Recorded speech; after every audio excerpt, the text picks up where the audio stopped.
హరే కృష్ణ ప్రభుజీ ప్రణామాలు. హరే కృష్ణ.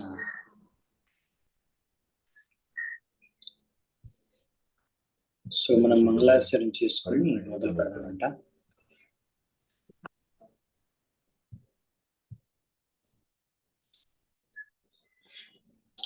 ఓం అజ్ఞానతిమిరాంధస్య జ్ఞానాంజనాశలాకయా చక్షురున్మిలితం యేన తస్మై శ్రీగురవే నమః. శ్రీచైతన్యమనోభీష్టం స్థాపితం యేన భూతలే స్వయం రూపః తదా మహ్యం దదాతి స్వపదాంతికం. వందేహం శ్రీగురూన్ శ్రీయుతాపదకమలం శ్రీగురూన్ వైష్ణవాంశ్చ. శ్రీరూపం సాగ్రజాతం సహగణ రఘునాథాన్వితాం తం సజీవం సాద్వైతం సావధూతం పరిజన సహితం కృష్ణ చైతన్య దేవం శ్రీరాధా కృష్ణ పాదాన్ సహగణ లలితా శ్రీ విశాఖాన్వితాంశ. నమో విష్ణుపాదాయ కృష్ణ ప్రేష్ఠాయ భూతలే శ్రీమతే భక్తి వేదాంత స్వామినే నామినే. నమస్తే సారస్వతే దేవే గౌరవాణి ప్రచారిణే నిర్విశేష శూన్యవాది పాశ్చాత్యదేశతారిణే. నమో మహావదన్యాయ కృష్ణ ప్రేమ ప్రదాయతే కృష్ణాయ కృష్ణ చైతన్య నామినే గౌరద్విషే నమః. హే కృష్ణ కరుణా సింధో దీనబంధు జగత్పతే గోపేశ గోపికా కాంత రాధా కాంత నమోస్తుతే. తప్త కాంచన గౌరాంగే రాధే వృందావనేశ్వరి వృషభానుసుతే దేవే ప్రణమామి హరిప్రియ. నీలాచల నివాసాయ నిత్యాయ పరమాత్మనే బలభద్ర సుభద్రాభ్యాం జగన్నాథాయ తే నమః. వాంఛాకల్పతరుభ్యశ్చ కృపా సింధుభ్య ఏవ చ పతితానాం పావనేభ్యో వైష్ణవేభ్యో నమో నమః. జయ శ్రీ కృష్ణ చైతన్య ప్రభు నిత్యానంద శ్రీ అద్వైత గదాధర శ్రీవాసాది గౌరభక్తవృంద. హరే కృష్ణ కృష్ణ కృష్ణ హరే హరే హరే రామ రామ రామ హరే హరే. హరే కృష్ణ. సో మనం శ్రీమద్ భాగవతం 9వ స్కందం 18వ అధ్యాయం అందులో 24వ శ్లోకం వరకు చూసుకున్నాము. సో ఇప్పుడు 25వ శ్లోకం నుంచి చూద్దామంట. సో నిన్న మనం చూసాము దేవయాని ఇంకా శర్మిష్ట మధ్యలో జరిగిన గొడవ. దానికి కారణంగా శర్మిష్ట దేవయాని బావిలో దూకేసి ఆమెని అలా నగ్న వస్తువులు అక్కడే బావిలో వదిలేసి ఆమె ఇంటికి వెళ్ళిపోయింది. తర్వాత అక్కడ దైవిచ్చగా అక్కడికి యయాతిరాజు వస్తూ ఆడికి దాహం వేస్తుంది. అక్కడికి వెళ్ళి బావిలో చూస్తాడు ఆమెని. తర్వాత ఆమెని రక్షిస్తాడు, పైకి తీస్తాడు. తర్వాత ఆమె అంటుంది, నన్నే నీ భార్యగా స్వీకరించు, మనం ఆల్రెడీ మన వివాహం అయిపోయింది. ఆమె శాపం గురించి చెప్తుంది. సో ఫైనల్గా సరే అనేసి ఆయన కూడా అంగీకరిస్తాడు. రాజు యయాతిరాజు తన ఇంటికి వెళ్ళిపోతాడు రాజమహల్కి. అలాగే దేవయాని ఇప్పుడు తిరిగి తన తండ్రి అయిన శుక్రాచార్యుడి దగ్గరికి వెళ్ళి జరిగిందంతా చెప్తుంది. సో అలా చెప్పి ఏడుస్తుంది. దాని తర్వాత ఏం జరిగింది అనేది ఈరోజు 25వ శ్లోకం నుంచి చూద్దామంట. దుర్మణ భగవాన్ కావ్యః పౌరోహిత్యం విగర్హయన్ స్తువన్ వృత్తిం చ కాపోతి దుహిత్రాసయయౌ పురాత్. శుక్రాచార్యుడు దేవయాని చెప్పినంత విన్నాడు. విన్న తర్వాత ఆయన చాలా దుఃఖం కలిగింది శుక్రాచార్యుడికి. అతను తన యొక్క ఏదైతే తన యొక్క ధర్మాన్ని, అంటే ఏంటిది ఇలా పౌరోహిత్యం, నేను పురోహితుడిగా పనిచేస్తున్నాను, అసలు ఎంత అంటే నేనే ఈ పురోహితుడిని పనిచేస్తున్నాను, కరెక్ట్ కాదు, దీనికన్నా ఉంచవృత్తి పాటించినా బాగుండు. అంటే ఇప్పుడు ఆయన అక్కడ బేసికల్లీ పురోహితుడిగా పనిచేస్తూ మనం చూసాం. ముందు కూడా ఆయన బలి మహారాజు కూడా పురోహితుడిగా ఉండి ఆ యజ్ఞం చేయించడం. సో బేసికల్ ఏంటంటే ఆయనకు ఆ విధంగా ఆ యజ్ఞాలు అవన్నీ శిష్యులకి నేర్పించడం ద్వారా, చేయించడం ద్వారా డబ్బులు వస్తాయి, దక్షిణ వస్తుంది, దానం వస్తుంది, అదనమాట. కానీ ఆయన దాన్ని ఖండన చేస్తున్నాడు. ఇలా చేసి ఉండకూడదు. అంటే బ్రాహ్మణులు వివిధ రకాలుగా జీవనోపాధికి వివిధ రకాలుగా వాళ్ళు అవలంబించుకోవచ్చు. దీనికన్నా ఉంచవృత్తే బెటర్. ఉంచవృత్తి అంటే పొలంలో అక్కడ పడిపోయిన ధాన్యాల్ని వదిలేసిన ధాన్యాన్ని కలెక్ట్ చేసుకొని బతకడం అనమాట. సో బేసికలీ ఇలా దీన్ని కపోట అంటారు అనమాట. కపోట అంటే బేసికల్లీ పీజియన్. అలా ఎలాగైతే పక్షి ఉంటుంది కదా, అక్కడ పడి ఉన్న ధాన్యాల్ని తినేసి బతికేస్తుంది. ఆ విధంగా బ్రాహ్మణుడు కూడా కపోత యొక్క వృత్తిని అనుసరించింటే బాగుండేది నాకు అని అనుకుంటున్నాడు. సో దీన్నే ఉంచవృత్తి, కపోట వృత్తి అని అంటారు అన్నమాట, ఒకటే.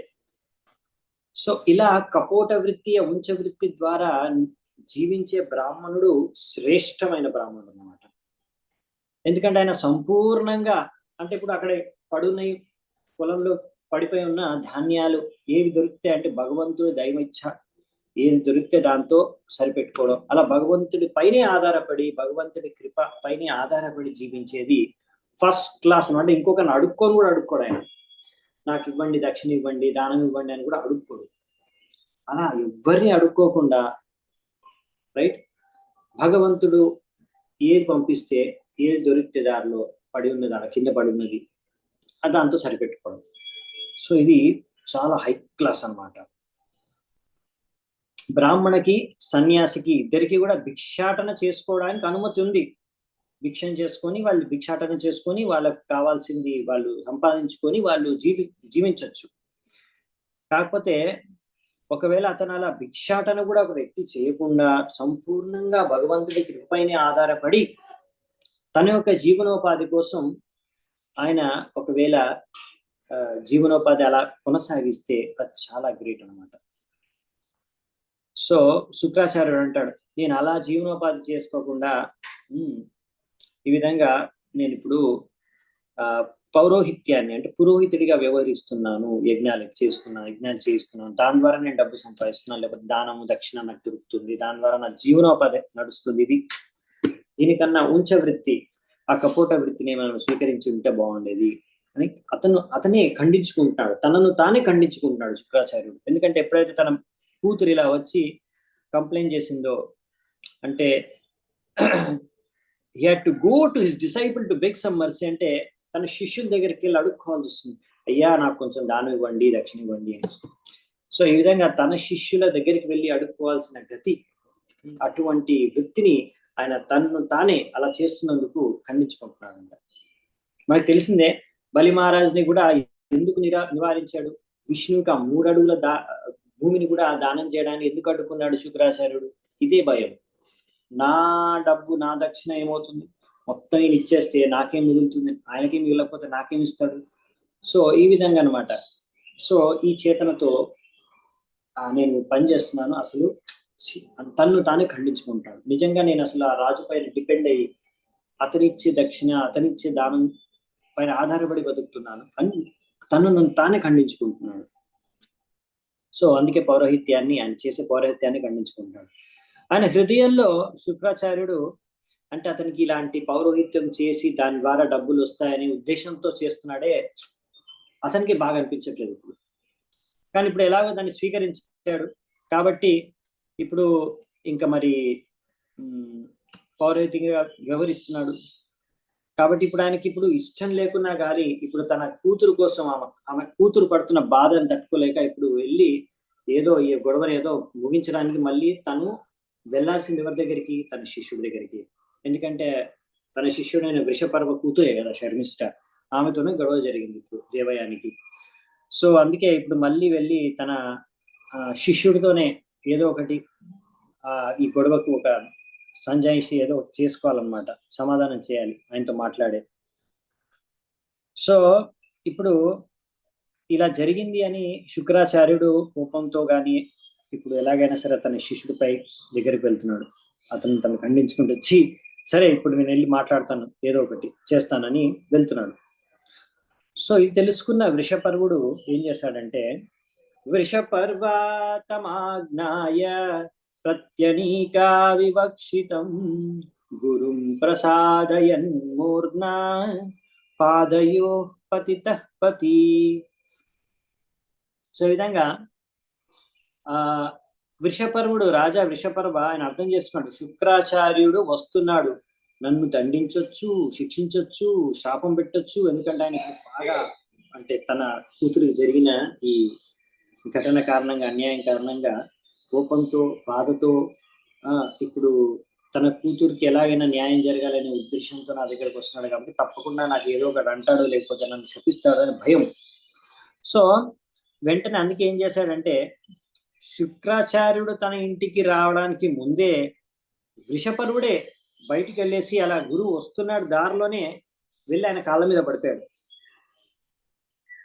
కాళ్ళ మీద పడిపోయేసరికి అలా రాజు వచ్చి దారిలోనే కాళ్ళ మీద పడిపోయేసరికి అది చూసి ఆ విధంగా ఆయన్ని సంతృప్తి పరిచాడు వృషపర్వ తన గురువు అయిన శుక్రాచార్యుడిని. ఆ విధంగా శుక్రాచార్యుడికి ఆయనలో ఉన్న కోపం, ఆ ఆవేశం అనేది కొంచెం శాంతించింది అన్నమాట. సో నెక్స్ట్ 27వ శ్లోకం. క్షణార్ధమన్యర్భగవాన్ శిష్యం యచష్ట భార్గవః కామోస్యాః క్రియతాం రాజన్ నైనాం త్యక్తుం మిహోత్సహి. సో ఎంతో శక్తివంతమైన ఈ శుక్రాచార్యుడు, ఆయనకి కాసేపు మాత్రం బాగా కోపం వచ్చింది. కానీ ఇలా వృషపర్వుడు యొక్క ఇలా వచ్చి కాళ్ళ మీద పడేసరికి నిజంగా ఆయన సంతృప్తి చెందాడు. తన యొక్క శిష్యుడైన వృషపర్వుడు పైన సంతృప్తి చెంది తన శిష్యుడితో ఇలా అంటున్నాడు. ఇప్పుడు కోపం తగ్గి మాట్లాడుతున్నాడు వృషపర్వుడితో. ఓ నా ప్రియమైన రాజా, నువ్వు దయచేసి నా కూతురైన దేవయాని యొక్క కోరికని నెరవేర్చు. ఆమె నా కూతురు. నేను ఎప్పుడు కూడా ఈ ప్రపంచంలో ఆమెని నేను త్యాగం చేయలేను, ఇంకా నిర్లక్ష్యం కూడా చేయలేను. అంటే ఇప్పుడు నా కూతురు బాధపడుతుంది, అది నేను ఆ బాధను నేను తీర్చాల్సిందే, దాన్ని నిర్లక్ష్యం చేయలేను నేను. కాబట్టి ఇప్పుడు నా కూతురిని బేసికల్లీ ఆమె కోరికను నువ్వు తీర్చాలి. సో ఇక్కడ ఇప్పుడు పాయింట్ చూడండి ఎలా ఉందో, పరపట్ల ప్రభుపాల ద్వారా రాస్తున్నారు. ఒకసారి శుక్రాచార్యులు వంటి గొప్ప గురువులు, ఆచార్యులు కూడా వాళ్ళ పుత్రులు అంటే వాళ్ళ యొక్క పిల్లలని వాళ్ళు ఏం జరిగిందనే అది ఇంకోటి పెడితే, అంటే వాళ్ళు ఏం చేసినా కానీ వాళ్ళని వదిలేయలేరు అనమాట. ఎందుకంటే ఒక విధంగా వాళ్ళు తన తల్లిదండ్రుల పైన ఆధారపడి ఉంటారు, ఇంకా వాళ్ళు కూడా వాళ్ళ పైన ఆ యొక్క బాధ్యత ఉంటుంది. కాబట్టి వారి పట్ల అనురాగం, ఆప్యాయత ఉంటుంది. దాని కారణంగా వాళ్ళు దుఃఖంలో ఉన్నారు, వాళ్ళు ఎలాగో ఉంటారు, వదిలేయలేరు అనమాట. ఇప్పుడు ముఖ్యంగా ఇప్పుడు దేవయాని వచ్చి ఆయన మీద ఇంకా ఆమె వివాహం జరగలేదంటే తండ్రి పైన ఆధారపడింది. సో ఆమె వచ్చి ఏడుస్తుంది తండ్రి దగ్గర. కాబట్టి ఈ విధంగా శుక్రాచార్యుడికి తెలుసు, ఈ దేవయాని ఇంకా శర్మిష్టి పిల్లల్లాగా కొట్టుకుంటూ ఉన్నారని, చిన్నపిల్లల్లాగా. కానీ ఇప్పుడు దేవయాని యొక్క తండ్రి తన యొక్క కూతురి పక్షాన్నే తీసుకోవాల్సి వస్తుంది. ఇది ఆయనకు నచ్చట్లేదు, కానీ ఏం చేయగలడు? అతను తన కూతురు పట్ల ఉన్న అనురాగం, ఆప్యాయత కారణంగా అతను తన కూతురు పక్షాన్ని వహిస్తున్నాడు. అందుకనే అతనికి డైరెక్ట్ అడుగుతున్నాడు, చెప్పేస్తున్నాడు రాజు ముందు, ఇలా అడగకూడదు నిన్ను, కానీ నా కూతురు కోసం ఆమె మీద కృప చూపించు. ఆమెకి ఏం కావాలో కొంచెం, ఆమె ఏడుస్తుంది, దుఃఖంలో ఉంది, జరిగింది ఏదో జరిగింది, నేను వదులుకోలేను. నా కూతురు పైన నాకు అనురాగం, ఆప్యాయత ఉంది కాబట్టి నేను వదులుకోలేను. ఆమె దుఃఖంలో నేను చూడలేను. నువ్వేదో ఒకటి చేసి ఆమెను కొంచెం ఓదార్చి ఆమె కోరిక ఎందుకు తీర్చే అనేసి బేసికలీ ఇక్కడ అడుగుతున్నాడు అనమాట శుక్రాచార్యుడు.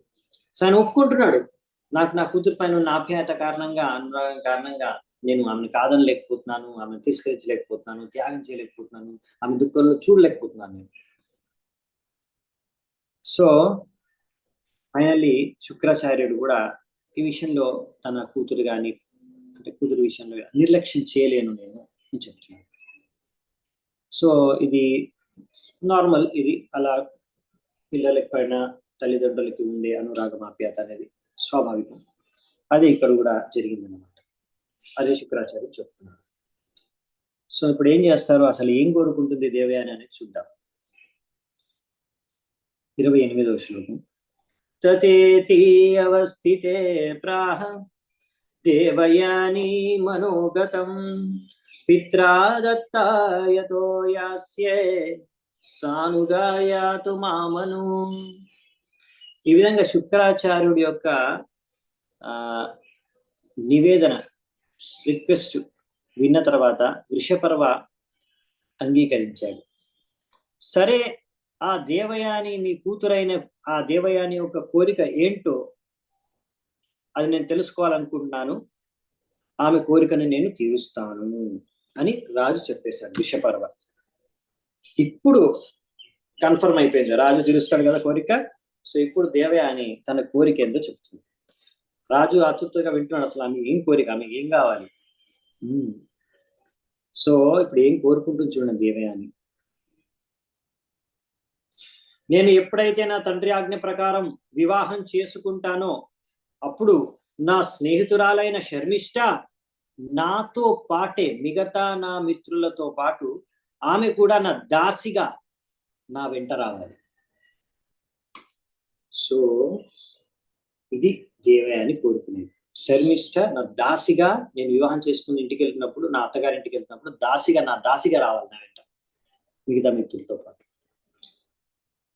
సో ఇది ఆమె కోరిక. చూడండి 29వ శ్లోకం.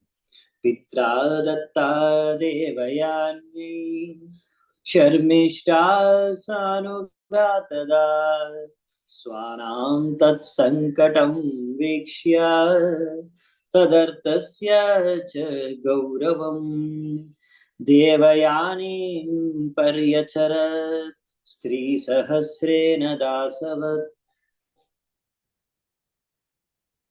ఇప్పుడు వృషపర్వ ఆలోచించసాగాడు, అంటే తన కూతుర్ని ఆమె దాసిగా పంపించాలి.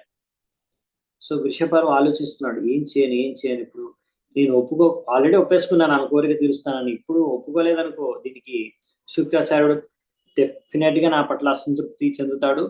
మళ్ళీ నేను ఏ ఆపదలో పడతానో నాకే తెలియదు. ఎందుకంటే ఆయన్ని సంతృప్తి పరిస్తేనే నాకు మంచి జరుగుతుంది, లాభం నాకు. ఆయన్ని అసంతృప్తి పరిస్తే మాత్రం నాకు కష్టమే. కాబట్టి ఇప్పుడు శుక్రాచార్యుడిని ఎలాగైనా సరే సంతృప్తి పరచాలి. అంటే ఇప్పుడు శుక్రాచార్య యొక్క కూతురి యొక్క ఆజ్ఞ ఏదైతే ఉందో అది నేను స్వీకరించి, ఇప్పుడు శుక్రాచార్యుడి యొక్క ఆజ్ఞను స్వీకరించి ఆయన దాసుడిలాగా, ఆయన చెప్పినట్టుగా, ఆయన కూతురు కోరుకున్నట్టుగా నేను ఇప్పుడు నా యొక్క కూతురైన శర్మిష్టను ఇలా దేవయానికి దాసిగా, ఇంకా మిగతా వేలాది మంది స్త్రీలతో పాటు ఆమెను కూడా దాసిగా ఆమెతో పంపించాలి అనేసి సరే అని దానికి ఇంకా ఒప్పుకొని తన కూతురైన శర్మిష్టను అలా దేవయానికి దాసిగా ఇచ్చేశాడు. చూడండి ఇక్కడ మనం చూసాము, దేవయాని శర్మిష్టతో పాటు చాలా మంది వేలాది మంది మిత్రులతో వాళ్ళు తిరుగుతున్నారనేసి. సో ఈ మిత్రులందరూ కూడా ఇప్పుడు బేసికల్ ఏంటంటే దేవయాని యొక్క దాసులు అయిపోయారు అనమాట, శర్మిష్టతో సహా. మామూలుగా ఏం జరుగుతుందంటే, ఎప్పుడైనా ఒక అమ్మాయికి వివాహం జరుగుతుంది క్షత్రియ రాజుతో, అప్పుడు మామూలుగా ఏంటంటే పద్ధతి ఏంటంటే, అలా ఆమె తన భర్త యొక్క ఇంటికి వెళ్ళేటప్పుడు, అంటే రాజకన్య ఉంటుంది బేసికల్లీ, రాజుతో వివాహం జరిగేది. అలా వెళ్ళినప్పుడు ఆమెతో పాటు తన మిత్రులందరూ కూడా వెళ్తారనమాట, ఆమెతో పాటు తోడుగా వెళ్తారు. సో ఆ విధంగా ఇక్కడ కూడా అంటే ఒక ఉదాహరణకి వసుదేవ దేవకిని వివాహం చేసుకున్నప్పుడు కృష్ణుడి యొక్క తల్లిని, ఆయన తన యొక్క 6 చెల్లెళ్ళను కూడా, వాళ్ళను కూడా వివాహం చేసేసుకున్నాడు అనమాట. ఇంకా అలాగే ఆమెతో పాటు ఎంతో మంది ఉన్న మిగతా దేవకి ఒక అక్క చెల్లెలను కూడా వివాహం చేస్తున్నాడు ఆమెతో పాటు. ఇంకా వాళ్ళతో పాటు ఉన్న మిగతా స్త్రీలు అంటే ఫ్రెండ్స్, బంధువులు అంటే మిత్రులు ఎవరైతే ఉన్నారో వాళ్ళందరినీ కూడా వాళ్ళందరూ కూడా ఈ దేవికితో పాటు వచ్చేసారనమాట. అంటే బేసికలీ ఏంటంటే రాజు ఇలా ఒక తన భార్యతో పాటు వచ్చే ఎంతో మంది ఫ్రెండ్స్, దాసీలను వాళ్ళందరినీ కూడా వాళ్ళ ఇంటికి వచ్చేవారు అనమాట రాజమహల్కి. ఇందులో కొంతమంది ఇలాంటి ఫ్రెండ్స్ కానీ దాసీలు ఎవరైతే దాసీ రూపంలో ఉంటారో వాళ్ళు కూడా ఒక్కొక్కసారి ఈ రాజు ద్వారా గర్భం దాల్చి వాళ్ళు కూడా సంతానాన్ని ఇస్తారనమాట. అలాంటి సంతానం ఎవరైతే కలుగుతారో ఇలా వాళ్ళని దాసీపుత్ర అంటారు. అంటే రాజుకి దాసి ద్వారా కలిగిన సంతానం అనమాట. ఆ దాసీపుత్రులు అలా పుత్ర సంతానం కలిగితే దాసీపుత్రులు కూడా దాన్ని దాసీపుత్రులుగా అంటారు. ఇంకా రాజు బాధ్యత వహించి వాళ్ళ మెయింటెనెన్స్, వాళ్ళ పాలన పోషణ చూసుకుంటారు అనమాట. ఇలా ఎందుకు అంటే మామూలుగా స్త్రీల యొక్క సంఖ్య ఎక్కువగా ఉంటుంది పురుషుల కన్నా. ఇంకా స్త్రీకి ఎప్పుడు కూడా పురుషుడు యొక్క సంరక్షణ కావాలి. రాజు ఇలా ఎంతో మంది స్త్రీలను సంరక్షించగలడు, పాలన పోషణ చేసుకోగలడు. ఎవరైతే తన రాణి యొక్క దాసీలుగా లేకపోతే రాణి యొక్క మిత్రులుగా వ్యవహరిస్తారు. సో కృష్ణుడు అలా 16,108 మంది భార్యల్ని ఆయన వివాహం చేసుకున్నాడు. అంటే అంతమంది స్త్రీలను, అంతమంది ఆయనకు భార్యలు అయ్యారు. సో వీళ్ళందరూ దాసీలు కాదండి, వీళ్ళందరూ రాణిలు, డైరెక్ట్ క్వీన్స్ అన్నమాట. కాబట్టి విషయం ఏంటంటే ఇక కృష్ణుడు అలా ఎక్కువ మందిని, ఒక రాజు ఒకటి కన్నా ఎక్కువ భార్యల్ని ఉండడం అంటే నార్మల్. ఇంకా అలా ఎక్కువ మంది వివాహం చేసుకోవడం అనేది నార్మల్ అని చెప్తున్నారు ఇక్కడ. సో అలా కృష్ణుడు 16,108 రూపాలని ధరించి ఒక్కొక్క భార్యతో సహా ఒక్కొక్క సపరేట్ రాజభవనంలో వాళ్ళకి నిర్మించి రాజభవనంలో నివసించేవారు. ఇది సాధారణమైన మనుషులకి ఇది సంభవం కాదు. కాబట్టి ఇక్కడ రాజులైతే ఏం చేసేవారంటే ఇలా, అందుకనే చాలా మంది వాళ్ళకి దాసీలు ఉండేవాళ్ళు. కానీ వాళ్ళందరికేమీ ఒక్కొక్కటి రాజభవనం నిర్మించేవారు కాదు. కాకపోతే అది సంభవం కాదు. కానీ కృష్ణుడు చేసిన విధంగా కానీ మామూలుగా ఇలా ఉండేదన్నమాట. వాళ్ళ పాలన పోషణ మొత్తం చూసుకునేవారు అనమాట. వాళ్ళకంత శక్తి ఉంది, సామర్థ్యం ఉంది. ఎందుకంటే ఒకరికన్నా ఎక్కువని మెయింటైన్ చేసే స్త్రీలని. సో వాళ్ళ దాసులను, వాళ్ళ మిత్రులు ఎవరైతే వస్తారో వాళ్ళని కూడా మెయింటైన్ చేసేవారు. నెక్స్ట్ అంటే ఇది ముందు కాలంలో అలా జరిగేది. సో అదే చెప్తున్నారు కదా. 30వ శ్లోకం. నాహూషాయ సుతాం దత్వం సహసర్మిష్టయోషనా తమాహరాజన్ చర్మిష్టాం ఆదాస్తల్పేన కర్హిచిత్.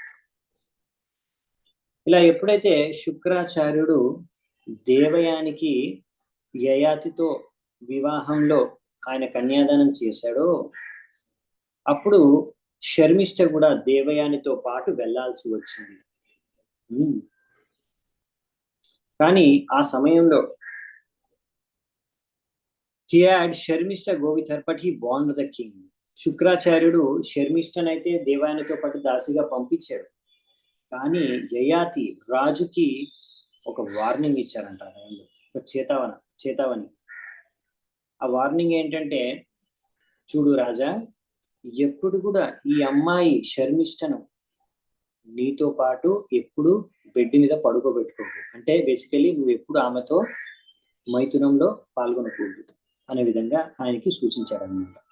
ఈమెతో మాత్రం ఎప్పుడు, ఎందుకంటే అలా అయ్యే అవకాశాలు ఉంటాయి. ఇంతకుముందే చెప్పారు కదా, దాసీపుత్రులు కూడా ఉంటారని. సో అలా నువ్వు ఆమెతో మాత్రం పడుకోవద్దు, శర్మిష్ఠతో పడుకోవద్దని ఒక వార్నింగ్ ఇచ్చారు అప్పుడు యయాతికి. విలోక్యౌషనసీన్ రాజన్ చర్మిష్ఠా సుప్రజాం క్వచిత్ తమేవ వవ్రే రహసి సఖ్యా పతిమృతౌ సతి. హే పరీక్షిత్ రాజన్, ఈ విధంగా దేవయానిని చూసిన తర్వాత ఈ విధంగా దేవయానికి ఒక పుత్ర సంతానం కలిగింది. అంటే పుత్రుడు పుట్టాడు దేవయానికి. అది చూసి శర్మిష్ఠ ఒకరోజు రాజు యయాతి దగ్గరికి వెళ్ళి, అంటే గర్భము దాల్చడానికి సరైన ఉపయుక్తమైన సమయంలో ఆమె వెళ్ళి ఏకాంతంలో అలా రాజుని ఆమె కోరుకుంది. ఈ దేవయాని భర్త అయిన యయాతిని కోరుకుంది, నాకు కూడా ఒక పుత్ర సంతానము మీ ద్వారా పొందాలనుకుంటున్నాను, దయచేసి నాకు కూడా ఒక పుత్ర సంతానం ఇవ్వండి అనేసి ఆమె ఆ విధంగా కోరుకుంది రాజుని, యయాతిని. అప్పుడు ఏం జరుగుతుందంటే యయాతి ఏం చేస్తాడు, ముందు ఒకసారి శుక్రాచార్యుడు వివాహం జరిగిన టైంలోనే చెప్పేశాడు, కొంచెం వార్నింగ్ ఇచ్చారు, జాగ్రత్త ఈ విషయంలో తప్పు చేయొద్దని. కానీ ఇప్పుడు ఏంటంటే ఆయన రాజు, రైట్, రాజా పుత్రయార్తితోపత్యే ధర్మం చావేక్ష్య ధర్మవిత్ స్మరణ్ శుక్రావచ కాలే దిష్టమేవావ్యపద్యత.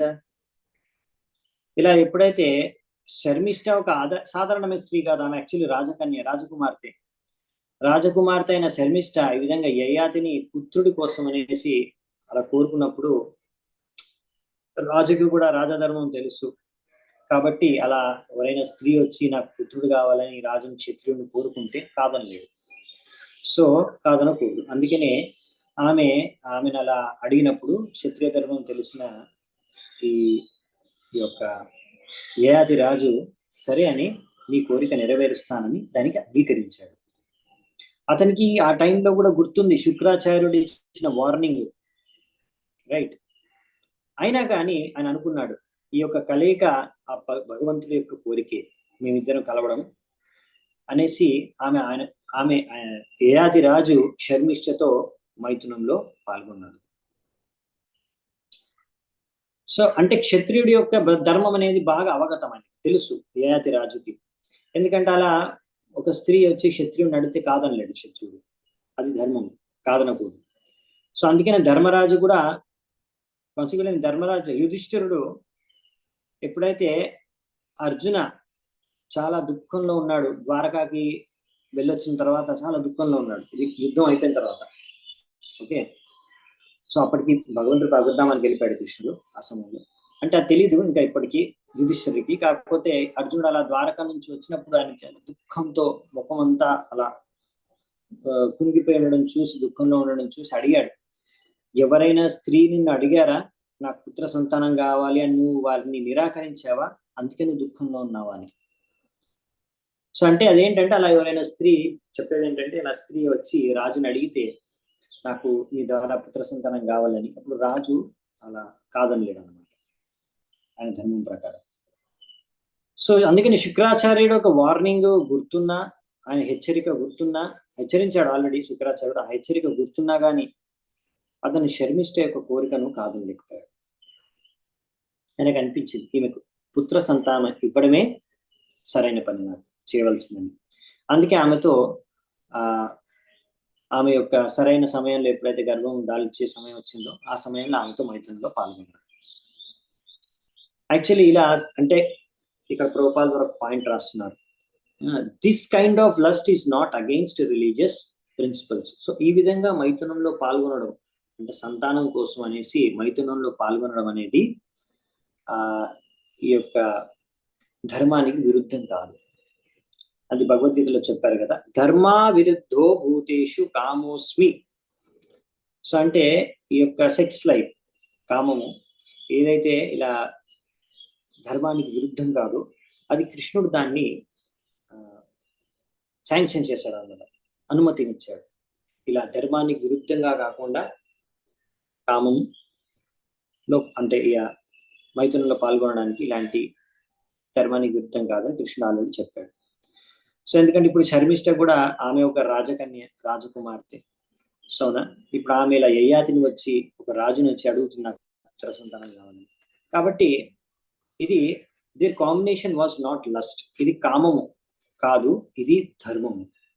మీరు అనుకోవచ్చు, అరే ఆయన ఇతను ఏంటి యయాతి శుక్రాచార్యుడు హెచ్చరించినా కానీ వినకుండా కామాంధుడైపోయి అలా ఒక అమ్మాయి అడగానే ఆమెతో మైథునంలో పాల్గొన్నాడు, ఆకర్షితుడైపోయి ఆమెతో భోగించాలని కామవాసనతో. అది కాదనమాట ఇక్కడ, ఇది అది కాదని చెప్తున్నారు ప్రభుపాద క్లియర్ గా. వీరి కలయిక ద్వారా పుట్టే సంతానము వాళ్ళ సంతానం కోసం కలుస్తున్నారు కాబట్టి అది ధర్మానికి విరుద్ధం కాదు. ఇంకా అతను రాజు, ఆ విధంగా రాజు దాసుల ద్వారా పుత్ర సంతానం కలగడం అనేది కూడా నార్మలే ఆ సమయంలో. సో ఆ విధంగా కాబట్టి ఇది అన్ని విధాలుగా ధర్మమే అని చెప్తున్నారు. సో యయాతి చేసిన విధంగా ధర్మమే అన్నమాట, ధర్మానుసారంగానే చేశారు. నెక్స్ట్ 33వ శ్లోకం. యదుంచ తుర్వసుం చైవ దేవయాని వ్యజాయత దృహ్యం చానుం చ పూరం చ శర్మిష్ఠా వార్షపర్వణి. తర్వాత ఈ దేవయాని ఎవరికి జన్మనిచ్చిందంట? యదు ఇంకా తుర్వసు. శర్మిష్ఠ జన్మనిచ్చింది ముగ్గురికి, దృహ్యు, అను ఇంకా పూరు. ఓకే, ఇప్పుడు నెక్స్ట్ వచ్చేసి చూద్దామంట. గర్భ సంభవం మా సూర్య భర్తుర్విఘ్నయమానిని దేవయాని పితుర్గేహం యయౌ క్రోధా విమూర్ఛిత. సో దేవయానికి ఎప్పుడైతే తెలిసిపోయిందో బయట నుంచి అంటే ఇప్పుడు ఇది వీళ్ళ కలయిక యయాతి ఇంకా శర్మిష్ఠ యొక్క కలయిక జరిగింది, అది దేవయానికి తెలియకుండా ఆబ్వియస్లీ, ఎందుకంటే ఆమెకి అసలు పడదు కదా దేవయానికి శర్మిష్ఠకి. సో అప్పుడు దేవయాని ఎంతో గర్వం కదా, ఆమె నుంచే గర్వం ఉంది, మేము బ్రాహ్మణులం అది ఇది అని. సో ఆమెకి ఇప్పుడు చాలా గర్వంతో ఉన్న దేవయాని అర్థమైపోయింది. ఎప్పుడైతే ఆమెకు అర్థమైందో ఇలా శర్మిష్ఠ గర్భం దాల్చింది నా యొక్క భర్త ద్వారా అని తెలుసుకుందో, ఫుల్ కోపం వచ్చేసింది ఆమెకి, మస్తు కోపం వచ్చేసి క్రోధంతో తన తండ్రింటికి వెళ్ళిపోయింది, పుట్టింటికి వెళ్ళిపోయింది అనమాట. మళ్ళీ సమస్య, వీళ్ళిద్దరు అంటే మళ్ళీ అదే శర్మిష్ఠతో సమస్యతో మళ్ళీ వెళ్ళిపోయింది. తీసుకెళ్ళి చెప్పాలంటే మళ్ళీ తండ్రి దగ్గరికి వెళ్ళిపోయింది. ప్రియామనుగత కామీ వచోభిర్ ఉపమంత్రయన్ న ప్రసాదయితుం శేకే పాద సంవాహనాదిభిః. అప్పుడు యయాతి రాజు, అతను ఎంతో కామాంధుడి, హి వాజ్ వెరీ లస్టీ. అంటే ఆయనకు తన యొక్క భార్య పట్ల ఉన్న కామం కారణంగా యయాతి ఆమెను అంటే నివారించాడు, అంటే అలా విధంగా ఎంతో ప్రతిమాలాడు. ఆమెను పట్టుకొని ఆమెను ఎలాగైనా శాంతపరచడానికి చాలా ప్రయత్నించాడు. ఆమె కాళ్ళు కూడా పట్టుకున్నాడు. అలా కాళ్ళు పట్టుకొని ప్రాధేయపడ్డా కానీ దేవయాని అస్సలు తగ్గలేదన్నమాట. ఆమె మాత్రం ఏమాత్రం ఆయన ప్రాధేయపడ్డం, బతిమలాడడం ఏం పట్టించుకోలేదు, తనతో సంతృప్తి చెందలేదు, వెళ్ళిపోయింది వాళ్ళ తండ్రి దగ్గరికి. శుక్రస్తం ఆహ కుపితః స్త్రీకామాంత్ర పురుష త్వాం జరా విశతాం మంద విరూపాకరిణీ నృణాం. శుక్రాచార్యుడికి ఎప్పుడైతే ఇది విన్నాడో, తన కూతురు నుంచి ఇలా ఏడ్చుకుంటూ వచ్చి ఆమె తన కోపంతో అంత చెప్పింది ఏం జరిగిందో, అసలు శుక్రాచార్యుడికి చాలా కోపం వచ్చేసింది. అప్పుడు ఈ శుక్రాచార్యుడు వచ్చేసి యయాతిని తిట్టడం మొదలుపెట్టాడు. నువ్వు ఒక కామాంధుడివి, ఒక మూర్ఖుడివి, నేను చెప్పినా కానీ వినలేదు, నువ్వు చాలా పెద్ద తప్పు చేశావు, కాబట్టి నేను నీకు శాపం ఇస్తున్నాను. నువ్వు వెంటనే నీ యొక్క అంత సౌందర్యాన్ని కోల్పోయి నువ్వు ఇప్పుడే ముసలోడు అయిపోయి అనేసి శాపం ఇచ్చేశాడు. అంటే ఇప్పుడే నీకు ముసలితనం వచ్చేస్తుంది, నీ అందం అంతా వెళ్ళిపోతుంది, నీ సౌందర్యం అంతా వెళ్ళిపోతుంది, ఇంకా నువ్వు ఆ కామాన్ని మళ్ళీ ఎంజాయ్ చేయడానికి భోగించి రాకుండా అయిపోతావు. అంటే ఇప్పుడు నువ్వు కామాంధుడు అయిపోయావు, నీకు కామాన్ని భోగించడానికి ఇలా చేసావు కదా అనేసి ఆయనకి నువ్వు ఇంకా భోగించడానికి పనికి రాకుండా అయిపోతావు, ఇంకా నువ్వు ముసలాడు అయిపోతావు, నీ అందమంతా వెళ్ళిపోతుంది, సామర్థ్యం అంతా వెళ్ళిపోతుంది అనేసి శాపం ఇచ్చేశాడు. సో శుక్రాచార్యుడు ఇలాంటి శాపం ఇచ్చాడు. సో అలా యయాతి తన యవ్వనాన్ని కోల్పోయాడు ఒక విధంగా చెప్పాలంటే. శ్రీ యయాతిరువాచ, అప్పుడు యయాతి ఏమన్నాడంటే, అతృప్తోస్మ్యద్య కామానాం బ్రహ్మన్ దుహితరిస్మతే వ్యత్యస్యతాం యథా కామం వయసాయోభిదాస్యతి. అప్పుడు యయాతి రాజు ఏమన్నాడంటే, ఓ ఆదర సమ్మానీయమైన బ్రాహ్మణ, నేను ఇంకా మీ యొక్క కూతురితో భోగించాలనుకుంటున్నాను, నా కామం ఇంకా తీరలేదు అని చెప్తున్నాడు డైరెక్ట్ గాని యయాతి. అప్పుడు శుక్రాచార్యుడు అన్నాడు, సరే నువ్వు ఇలా అడుగుతున్నావు కదా, నువ్వు ఇంకా నా కూతురుతో భోగించాలనుకుంటున్నావా? అలాగైతే నీ యొక్క ఈ యొక్క ముసలితనాన్ని ఎవరైనా అంగీకరిస్తే వారితో నువ్వు ఎక్స్చేంజ్ చేసుకో. సో ఈ ఎక్స్చేంజ్ ఆఫర్ ఇచ్చాడు అనమాట బేసికలీ శుక్రాచార్యుడు యయాతికి. ఆయన ఇంకా భోగించాలని కోరుకుంటుంటే, మీ యొక్క కూతురు కావాలని అనుకుంటే, సరే నీకు ఇంకా ఈ యవ్వనం కావాలనుకుంటే ఇంకొకరు ఎవరైనా యవ్వనంగా ఉండే వాళ్ళ దగ్గర నుంచి నువ్వు నీ ముసలితనం వాళ్ళకి ఇచ్చేసి వాళ్ళ యవ్వనం నీకు ఇచ్చేస్తారు, ఈ ఎక్స్చేంజ్ చేసుకోవచ్చు, ఈ ఎక్స్చేంజ్ ఆఫర్ ఇస్తున్నాను నీకు అని చెప్తాను. సో ఈ విధంగా శుక్రాచార్యుడు చూశాడు. అలా యయాతి కోరుకున్నప్పుడు, అరే అసలు నా కూతురు కూడా లాసే కదా, ఇప్పుడు నా కూతురు కూడా ఎంజాయ్ చేయలేదు, రైట్? అతనికి శాపం ఇస్తే నా కూతురు ఎంజాయ్మెంట్ కూడా నాశనం అయిపోతుంది కదా అనేసి, సరే నా కూతురు కూడా ఆమె కోరుకుంది ఆయనతో ఎంజాయ్ చేయాలని, భోగించాలని, కాబట్టి నా కూతురు కూడా ఇలాంటి శాపం ద్వారా సంతృప్తి చెందదు, ఆమెకు కూడా లాస్ అయిపోయింది. అక్కడ యయాతికి లాసు, ఆమెకి ఇద్దరికి లాసు, నా కూతురు కూడా లాస్ అవుతుంది. అందుకని మళ్ళీ శుక్రాచార్యుడు ఏం చేశారంటే, సరే అని ఒక ఎక్స్చేంజ్ ఆఫర్ ఇచ్చారండి. సో తద్వారా అతను తన కూతురు ఆ ఎక్స్చేంజ్ ఆఫర్ ద్వారా ఎవరితో ఎక్స్చేంజ్ చేసుకొని ఆ ముసలితనాన్ని మళ్ళీ యవ్వనం తెచ్చుకొని ఆయన తన కూతురుతో మళ్ళీ భోగిస్తూ మైథునంలో పాల్గొని ఎంజాయ్ చేయొచ్చు. సో బేసికలీ ఇక్కడ నెక్స్ట్ మనం చూస్తున్నాము శ్లోకం 38. ఇతి లబ్ధా వ్యవస్థానః పుత్రం జ్యేష్ఠం అవోచత యదో తాత ప్రతిచ్ఛేమాం చరాం దేహి నిజం వయః. ఇలా ఎప్పుడైతే యయాతికి ఇలా ఎక్స్చేంజ్ ఆఫర్ ఒక వరం దొరికిందో శుక్రాచార్యుడి నుంచి, అతను వెళ్ళి తన ఫస్ట్ కొడుకుని అడిగాడు యదుని, యదు నీ యొక్క యవ్వనం నాకు ఇచ్చేవా, నా యొక్క ఈ ముసలితనం నువ్వు తీసేసుకో అని అన్నాడంట. అప్పుడు ఇంకేమంటున్నాడు చూడు, తన కొడుకుని ఇలా కోరుకుంటున్నాడు యయాతి, మాతామహ కృతాం వత్స న తృప్తో విషయేష్వహం వయసా భవదీయేన రంస్యే కతిపయా సమాః. ఓ నా ప్రియపుత్ర, నేను ఇంకా నా కామ కోరికలు నాకు తీరలేదు, సంతృప్తి చెందలేదు అందులో నేను, కాబట్టి నా మీద నువ్వు దయచూపి నువ్వు దయచేసి నా యొక్క ఈ ముసలితనాన్ని నువ్వు స్వీకరించు. ఎందుకంటే మీ తాతయ్య నాకు ఇచ్చాడు, మీ యొక్క అమ్మ యొక్క తండ్రి శుక్రాచార్యుడు, కాబట్టి నువ్వు నా యవ్వనాన్ని తీసుకో, తద్వారా నేను ఇంకొన్ని సంవత్సరాలు భోగించగలను అని ఆయన ప్రాధాన్యపడతాడు. ఇది అంటే ఒక కామ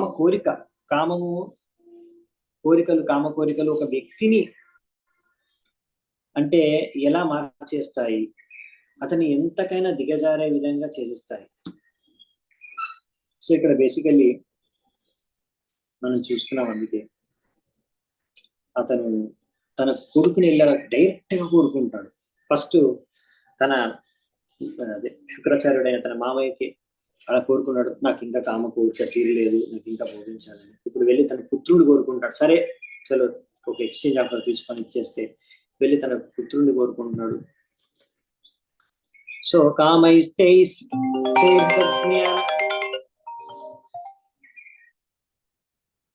సో ఈ విధంగా ఎప్పుడైతే ఒకరు ఇంద్రియ తృప్తికి బాగా ఆసక్తి ఉంటారు, అప్పుడు అసలైతే వాళ్ళ విచక్షణ శక్తిని కోల్పోతారు. ఇంద్రియ తృప్తి పైన ఎప్పుడైతే ఒక వ్యక్తి బాగా ఆసక్తుడైపోతాడో తన విచక్షణ శక్తిని కోల్పోతాడు. ఇది చాలా ఇంపార్టెంట్ పాయింట్ గా ప్రభుపాద రాశారు. అందుకే ఇక్కడ హిత జ్ఞాన అని చెప్తున్నారు అనమాట. అంటే అతను ఇప్పుడు ఆ జ్ఞాన చక్షుని అంటే కోల్పోయాడు విచక్షణ శక్తిని. అంటే ఎంత సిగ్గు లేకుండా వెళ్ళి తన కొడుకునే అడుగుతున్నాడు, నువ్వు నా ముసలితనాన్ని తీసేసుకో, నీ యవ్వనాన్ని నాకు ఇచ్చేయాలి. అంటే బేసికల్లీ ఇతనే ఇక్కడ యయాతి కాదు, ఇలా ఎవరైనా సరే మొత్తం ప్రపంచంలో మనం చూస్తున్నాము, ఈ కామం కారణంగా మోహంలో పడి వ్యక్తులు ఈ విధంగా ఏం చేస్తున్నారో వాళ్ళకే అర్థం కావట్లేదు. అందుకనే ప్రమత్త అని చెప్పారనమాట. పిచ్చి వాళ్ళ వ్యవహరిస్తున్నారు. నూనం ప్రమత్త కురుతే వికర్మ. సో ఎవరైతే ఇలా ఈ విధంగా when one becomes almost like that, ఇలా పిచ్చివాడైపోయి ఒక వ్యక్తి ఇంద్రియ తృప్తి ఈ విధంగా మైథునంలో పాల్గొంటారు. ఈ మైథునం, ఇంద్రియ తృప్తి వీటిని ఎలా నియంత్రించుకోవాలి, ఇలా నియంత్రించుకోగలిగితేనే అతను యాక్చువల్లీ సార్థకం చేసుకోగలడు మనిషి జీవితాన్ని. ఎప్పుడైతే అతను ఈ కామ కోరికల నుంచి ముక్తుడవుతాడో అప్పుడే ముక్తి పొందవచ్చు. అంటే జీవితంలో ఆయన జీవిత లక్ష్యాన్ని సాధించవచ్చు. ఇది ఎప్పుడు జరుగుతుంది? ఎప్పుడు మన కామ కోరికలు అన్ని తొలగిపోతాయంటే ఎప్పుడైతే మనం కృష్ణ భావనామృతం అవుతాము. అది మెయిన్ పాయింట్ అనమాట. సో ఇక్కడ నుంచి మనం నేర్చుకోవాల్సింది బేసికలీ ఇది. ఇక్కడ ఒక శ్లోకాన్ని కోట్ చేస్తున్నారు ప్రభుపాల్ గారు.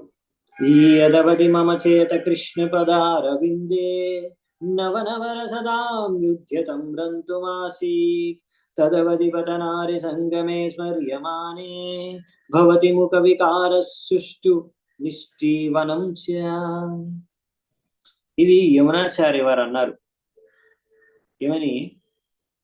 నేను ఎప్పుడైతే భగవంతుడి కృష్ణుడికి భక్తి చేసుకుంటూ వెళ్ళిపోతున్నానో, ఈ భక్తిలో ప్రతి రోజు నవనవ రసాల్ని నేను ఆస్వాదిస్తున్నాను. అలాంటప్పుడు ఎప్పుడైతే నేను ఈ యొక్క మైథునంలో పాల్గొనాలి, మైథున సుఖం గురించి ఎప్పుడైతే ఆలోచన వస్తుందో, ఆ యొక్క ఆలోచన పైనే నా యొక్క ఆలోచన వచ్చినప్పుడే నా యొక్క పెదవులు తో దానిపైన అసహ్యంతో ఉమ్మేస్తాను. సో అంటే మనం ఈ కామాన్ని ఎలా అధిగమించవచ్చు అంటే కృష్ణ భక్తి ద్వారా, కృష్ణుడికి భక్తి చేసుకొని కృష్ణ భావనామృతమై మనకు అప్పుడు దీని మీద ఆసక్తి, కోరిక అనేది వెళ్ళిపోతుంది. ఎప్పటివరకు ఇలా భోగించాలి, మైథునంలో పాల్గొనాలని కోరిక ఉంటుందో అప్పటి వరకు మనం మళ్ళీ ఇంకొక శరీరాన్ని ధరించాలి ఈ మైథునంలో పాల్గొనడానికి. ఇలా రకరకాల శరీరాలు ధరిస్తూనే ఉండాలి. ఏ శరీరం ధరించినా అన్ని శరీరాలు మైథున సుఖము ఒకటే. అందుకే ఇక్కడ చెప్పారు పునశ్చరిత చర్వనానం అని ప్రహ్లాద్ మహారాజ్ అంటారు. సో అందుకనే ఈ విధంగా ఎవరైతే బాగా మైథునం పట్ల ఆసక్తి ఉంటారో వాళ్ళు ఒక శరీరం తర్వాత ఇంకో శరీరం వెళ్ళి అలా మైథున సుఖాన్ని భోగిస్తూ ఒకసారి కుక్క శరీరం, ఒకసారి పంది శరీరం, ఒకసారి మనిషి శరీరం, ఒకసారి దేవత శరీరం, అలా శరీరాలు మారుస్తూనే ఉంటారు. పునశ్చరిత చర్వనానం అన్నదాన్ని. సో బేసికలీ మైథున సుఖాన్ని ఎప్పుడైతే ఆ కోరికలు మనలో వెళ్ళిపోతాయో అప్పుడే మనము అసలైన ముక్తిని సాధించగలము ఈ భౌతిక బంధనాల నుంచి. లేకపోతే మనం భౌతిక బంధనాల నుంచి ముక్తి పొందలేము. నెక్స్ట్ 40వ శ్లోకం. శ్రీ యదుర్వాచ నోత్సాహే జరసా స్థాతుం అంతరా ప్రాప్తయా తవ అవిదిత్వా సుఖం గ్రామ్యం వైతృష్ణ్యం నైతి పూరుష. అప్పుడు యదు ఏ సమాధానం ఇచ్చాడంటే, తన ఫస్ట్ కొడుకు అడిగాడు కదా తండ్రి విధంగా అడిగితే, నా ప్రియమైన తండ్రి, నీకు ఇప్పుడు ఆల్రెడీ వయసు వచ్చేసింది, ముసలివాడు అయిపోయావు. నువ్వు ఒకప్పుడు యవ్వనంలో ఉన్నావు, అవునా కాదా? నువ్వు ఒకప్పుడు యవ్వనావస్థను భోగించావు, రైట్? ఇప్పుడు నీ యొక్క ముసలితనాన్ని నాకు ఇవ్వాలనుకుంటున్నావు, కానీ నేను తీసుకోలేను, నాకొద్దు. ఎందుకంటే నేను కూడా ఈ యవ్వనంలో భోగించి తర్వాత దీన్ని త్యాగం చేయాలి. ఇలా ఫస్ట్ భోగించకుండా, అంటే నేను కూడా యవ్వనాన్ని అనుభవించి దాని తర్వాత నేను న్యాచురల్గా దానిపైన విరక్తి పుట్టి తర్వాత నేను త్యాగం చేసి అలా నేను న్యాచురల్ ప్రాసెస్లో వెళ్దాం అనుకుంటున్నాను. కాబట్టి నువ్వు ఇలా నాకు సడన్ గా నా యవ్వనాన్ని నన్ను అనుభవించకుండా నువ్వు నాకు ఇలా నీ ముసలితాన్ని నాకు అంటగట్టేస్తే నేను ఫ్యూచర్లో మళ్ళీ నేను త్యాగం చేయడానికి నేను భోగించి నాకు దానిపైన విరక్తి పుట్టి దాని తర్వాత నేను త్యాగం చేసుకోవడం అన్ని ఆ ప్రాసెస్ నేను జరగదే, న్యాచురల్ ప్రాసెస్. అంటే ఫైనల్ గా అంత భౌతిక ఆనందాన్ని సుఖాన్ని త్యాగం చేయవలసిందే అంతిమంగా, జీవితం యొక్క అంతిమ లక్ష్యం అని. అందుకనే ఈ వర్ణాశ్రమం అనేది ఒక సిస్టమ్ ని పెట్టారనమాట.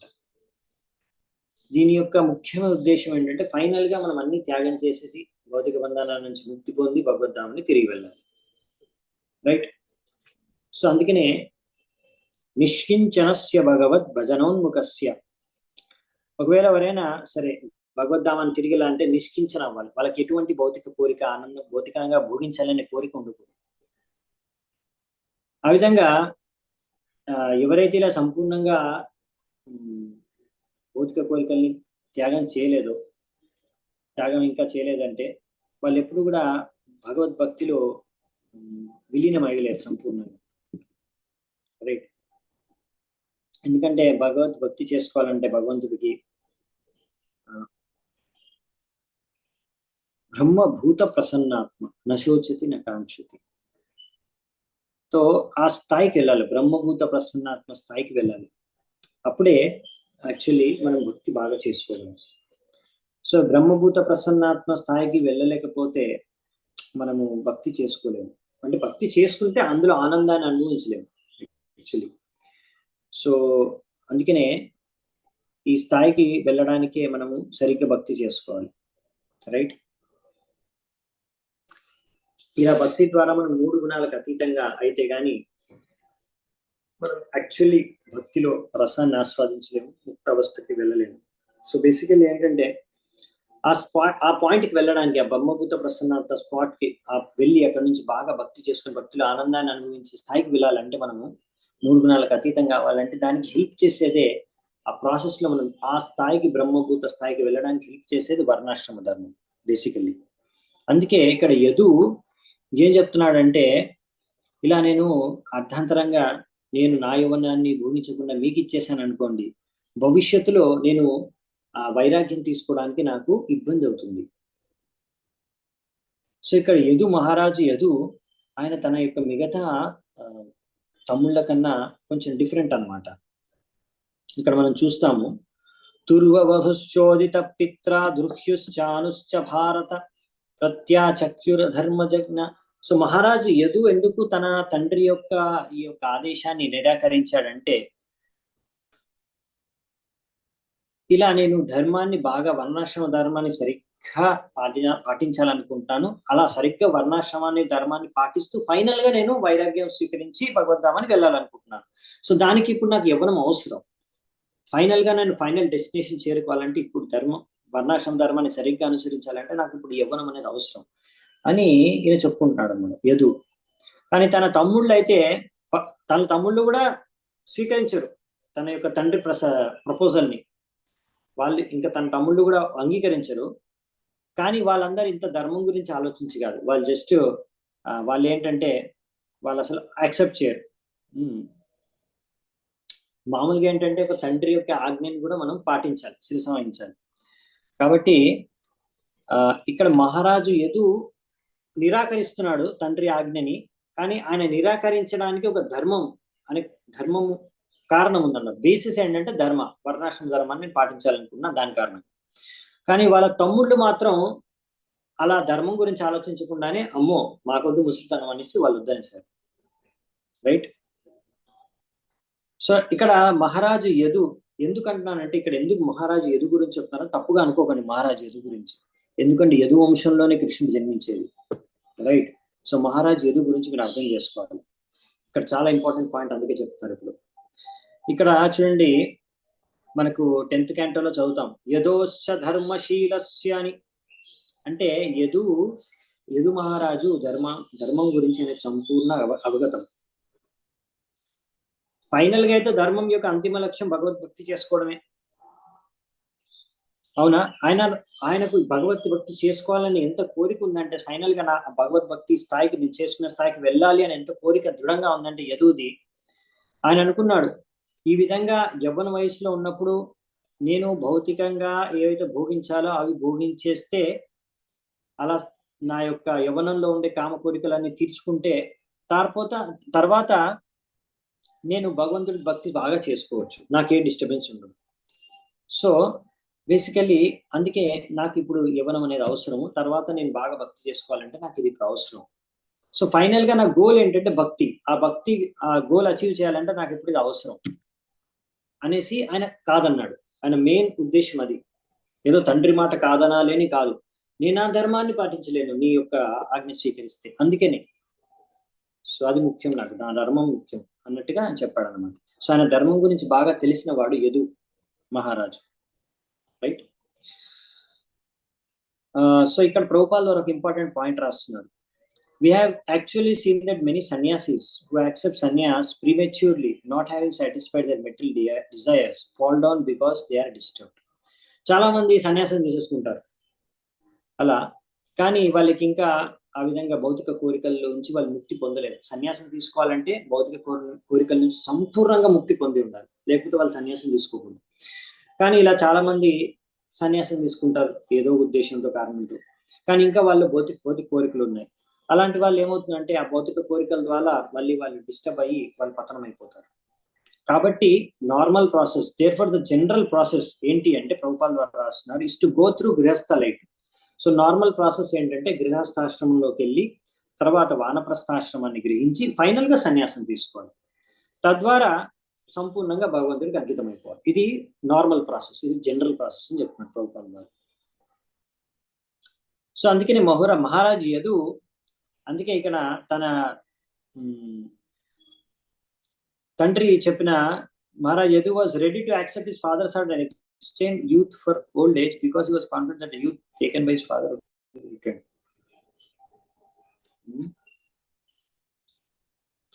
But because this exchange would delay his complete engagement in devotional, he did not want to accept for. అంటే తనతో అలా బేసికల్ ఇక్కడ పాయింట్ ఏం రాస్తుంటే యదు మహారాజ్ కి ఏదో తన తండ్రి ఆజ్ఞను పాటించకూడదు అనే ఉద్దేశం ఏం లేదు. ఒకవేళ మీ ఆజ్ఞను పాటిస్తే నేను నా ధర్మాన్ని ఫైనల్ గా నేను భగవంతుడిని భక్తి చేసుకోలేను కాబట్టి ఆయన నిరాకరించాడు. లేకపోతే తండ్రి ఆజ్ఞ నిరాకరించాలని, లేకపోతే అతనికి ముసలితనం అంటే భయమని అలా కాదు. సో రీజన్ అది ఉందన్నమాట. అంటే వేరే తమ్ముళ్ళు వేరే కారణం, వాళ్ళ ధర్మం కారణంగా కాదు, అమ్మో నాకు ముసలితనం అనేసి వద్దనుకున్నారు. కానీ ఇక్కడ అతను ఆ విధంగా వద్దనట్లేదు మహారాజు యదు. అదే డిఫరెన్స్ అనమాట. ఇద్దరు వద్దన్నారు, మహారాజు యదు ఇంకా తన తమ్ముళ్ళు కూడా, కానీ డిఫరెన్స్ ఇది. ఎందుకంటే అతనికి ఫైనల్ గా ఈ భౌతిక బంధనాల నుంచి ముక్తి పొందాలనుకుంటాడు. అందుకని మహారాజు యదు అనుకోండి నాకు ఇప్పుడు ఇది అవసరం. ఇంకా ఈ యదు వంశంలోనే కృష్ణుడు జన్మిస్తాడు, ఈ యదురాజు యొక్క వంశంలోనే. అందుకనే ఈ యదు గురించి తెలుసుకోవడం చాలా ఇంపార్టెంట్. ప్రభుపాల్ వారు విశేషంగా రాశారు. తప్పుగా అనుకోకండి యదు గురించి. అతను కూడా వేరే తమ్ముళ్ళలాగా అమ్మో నాకు యవ్వనం వద్దు, నేను భోగించాలి, అందుకనే వద్దంటున్నాడు, తండ్రి ఆజ్ఞను పాటించట్లేదు, యవ్వనాన్ని వదిలిపోవట్లేదు అని అనుకోకూడదు. సో ఇది అవసరం ఆయనకి, అతను తెలుసుకున్నాడు.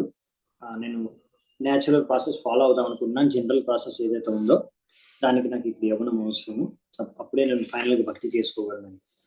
సో అందుకనే భగవంతుడు ఈ యదు వంశంలోనే జన్మించాడు. కాబట్టి యదు ధర్మాన్ని తెలిసిన వాడు, ధర్మాన్ని అనుసరించేవాడు. అందుకే భగవంతుడు ఆ వంశంలో జన్మించాడు అనే విషయాన్ని మనం గ్రహించాలని ప్రభుపాల్ గారు రాస్తున్నారు. సో అందుకనే యదు చేసింది అధర్మం కాదు, తన తండ్రి ఆజ్ఞను పాటించకుండా అతను చేసింది అధర్మం కాదు అనే విషయాన్ని మనం గ్రహించాలి, రైట్. ఎందుకంటే ఆయన అంతిమ ఉద్దేశం భగవంతుడికి సేవ చేసుకోవాలని. ఇలా అతను ఉద్దేశం సరైన ఉద్దేశం కనుకనే కృష్ణుడు ఆ యదు వంశంలో జన్మించాడు. అందుకే కుంతి మహారాణి కూడా ప్రార్థించుకుంది కదా, యదో ప్రియస్యాన్వవాయే.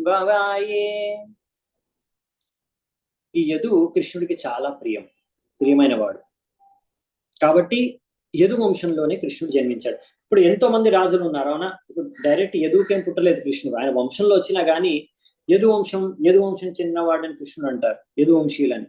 అంటే ఎందుకంటే యదు రాజు కృష్ణుడికి చాలా ప్రియం కాబట్టి. అందుకనే మనం అనుకోకూడదు తప్పుగా ఎప్పుడు కూడా మహారాజు యదుకి అధర్మం తెలియదు, అతను కూడా యవ్వనం కావాలనుకున్నాడు ఎంజాయ్ చేయడానికి, ఊహించడానికి, అది కాదు మెయిన్ ఉద్దేశం. అతని ధర్మం గురించి తెలుసు. ఇప్పుడు ఆ విషయం మనం ఇంకా క్లియర్ గా అర్థమవుతుంది, అతనికి తన తమ్ముళ్ళకి ఉన్న డిఫరెన్స్ ఏంటిది అనేది క్లియర్ గా మనకు అర్థమవుతుంది. అలా ఒక్కొక్కసారి సనత కుమారులు చతుష్కుమారులు కూడా తన యొక్క తండ్రి అయిన బ్రహ్మదేవుడి యొక్క ఆజ్ఞని కూడా వాళ్ళు తిరస్కరించారు. అంటే బేసికల్ ఏంటంటే ఒక్కొక్కసారి మనం అలా మన సుపీరియర్ అంటే మన ఇక్కడ తండ్రి ఇద్దరు తండ్రి కేసే, యదు మహారాజు తండ్రి యొక్క ఆజ్ఞను ఆయన అంగీకరించలేదు. ఇక్కడ చతుష్కుమారుడు బ్రహ్మదేవుడి యొక్క ఆజ్ఞని అంగీకరించలేదు. ఎందుకు అంటే మళ్ళీ సేమ్ అదే అనమాట. ఈ కుమారులు చతుష్కుమారులు కూడా భగవంతుడికి సేవ చేసుకోవాలనుకున్నారు, బ్రహ్మచారిగా ఉండి సేవ చేసుకోవాలనుకున్నారు. అందుకనే తన తండ్రి యొక్క ఆజ్ఞని వాళ్ళు ఒప్పుకోలేదు. అంటే బేసికల్లీ పాయింట్ ఏంటంటే, కాబట్టి వాళ్ళు కూడా అధర్మం కాదు, అంటే తండ్రి ఆజ్ఞ పాటించలేదు కాబట్టి చతుష్కుమారులు బ్రహ్మ మాట వినలేదు, తన తండ్రి అయిన బ్రహ్మ యొక్క మాట వినలేదు కాబట్టి వాళ్ళు అధర్మం చేశారు కాదు. నార్మల్లీ తండ్రి మాట వినాలి, కానీ ఒకవేళ మన ఉద్దేశం ఏదైతే ఉందో భగవంతుడికి సేవ చేసుకోవాలి, అది మెయిన్ ఉద్దేశం, అంతిమ లక్ష్యం అది. ఆ లక్ష్యం అది మనం చేరుకోలేకపోతే ఈ ఆజ్ఞ పాటించడం వలన ఆ ఆజ్ఞను పాటించకపోయినా పర్వాలేదు, అది అధర్మం కాదు.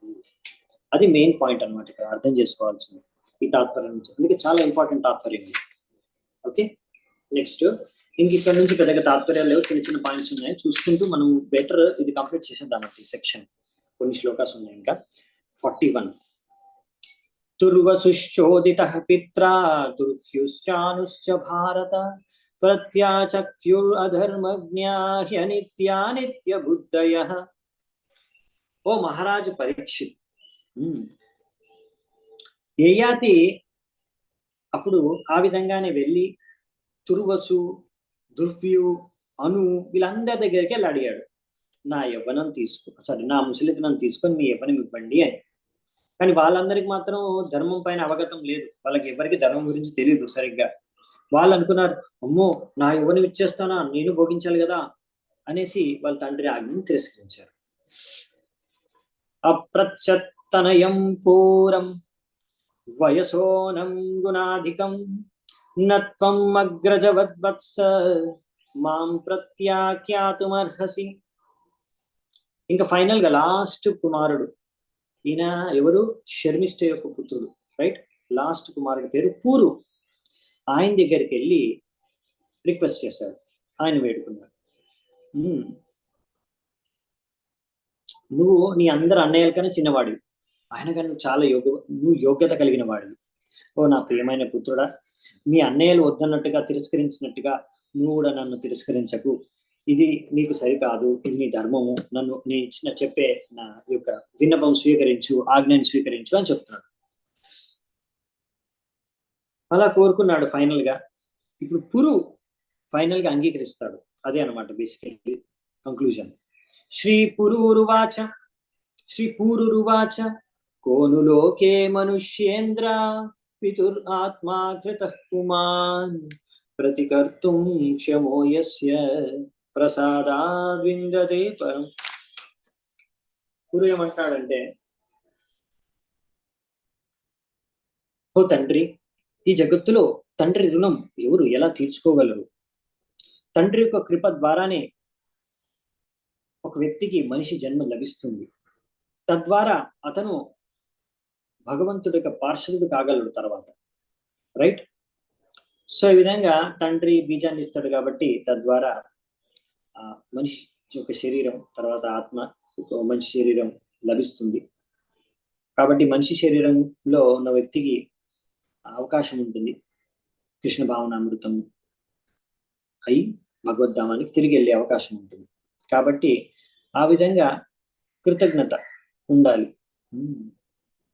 ప్రతి జీవికి అమ్మ నాన్న దొరుకుతారు, కుక్కలు పందులకు అందరికీ కూడా తల్లిదండ్రులు ఉంటారు. కాకపోతే మనిషి జన్మలో మనిషికి లభించిన తల్లిదండ్రి అదేంటంటే చాలా విశేషం. ఎందుకంటే వాళ్ళు తన పుత్రుడికి ఇలా శిక్షణ ఇచ్చి భక్తుడిగా మార్చే గొప్ప అవకాశం.